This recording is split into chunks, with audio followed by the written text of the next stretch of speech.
साथ ही यहाँ पर जो प्रदेश अध्यक्ष जी हैं, ये हमारे बड़े भाई के भूमिका हमेशा अदा करते रहे हैं।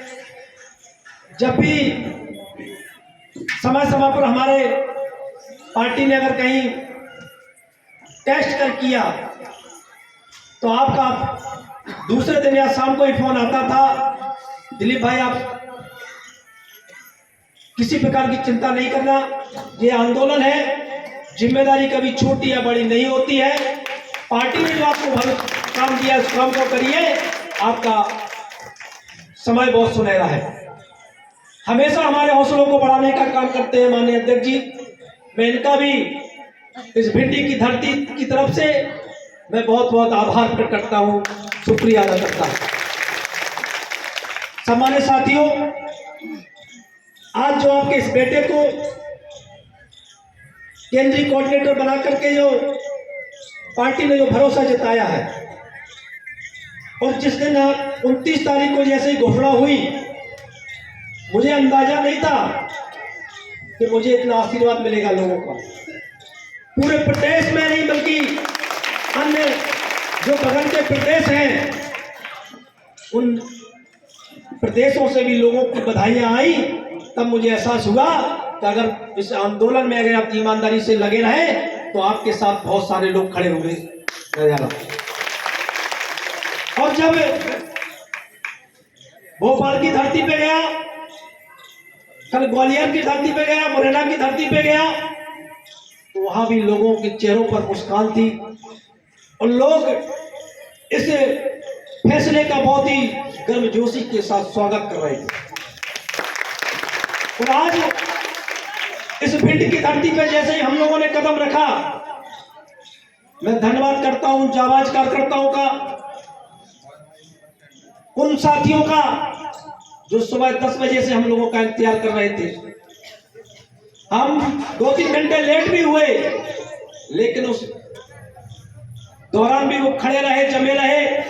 और जब हम लोगों ने जैसे ही भिंड की धरती में प्रवेश किया, गर्मजोशी के स्वागत करने का काम हमारे कार्यकर्ताओं ने किया, इसलिए उनका भी मैं बहुत ही ऋणी रहूंगा और उनका भी बहुत बहुत धन्यवाद देता हूं।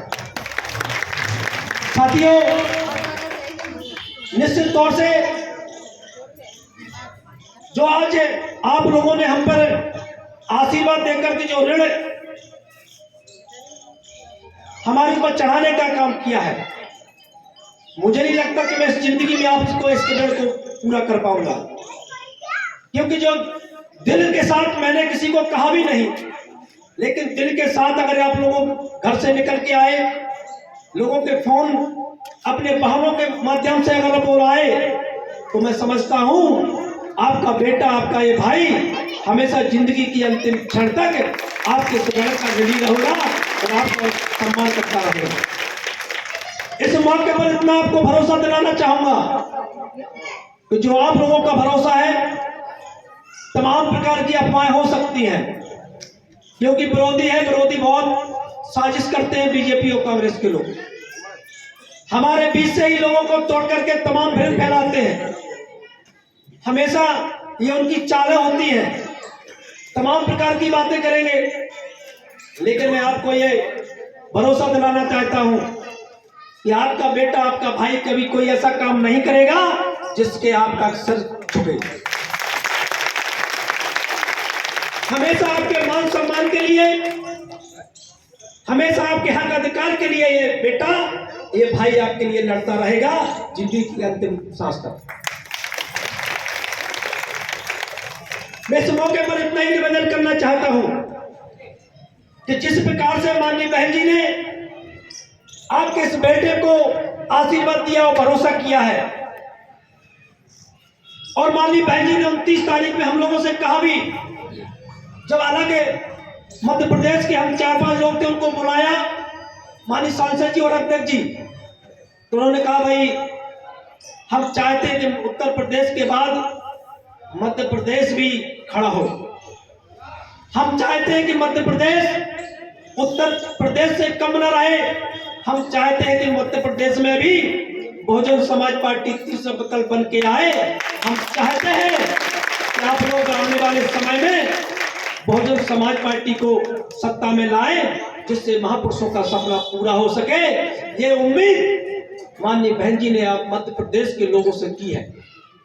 आप लोगों पर एक कर्ज है माननीय बहन जी का कि जो आपसे उम्मीद की है, जो आपको मौका दिया है, आप लोगों को तन मन धन से, क्योंकि हम लोग तमाम अफवाहों में आकर के कहीं ना कहीं अपने नेता पे उंगली उठाने लगते हैं, अपने कार्यकर्ताओं पर उंगली उठाने लगते हैं, और वो बीजेपी जो कांग्रेस के लोग होते हैं वो आपके गुमराह करते हैं। अरे वो तो पैसे से टिकट मिल जाता है, वो तो पैसे खा गए, वो फलाने तमाम कहते हैं, लेकिन ये साजिश है।